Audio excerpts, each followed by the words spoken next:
শারদোৎসবের সহিত জড়িয়ে রয়েছে আবেগ, ভালোবাসা এবং নানান গাথা।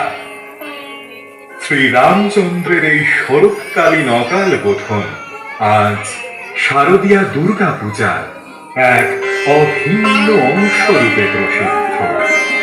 আজ আমরা সাক্ষী হব সেই মহাযজ্ঞে, সাক্ষী হব শ্রীরামচন্দ্রের দেবী পূজা।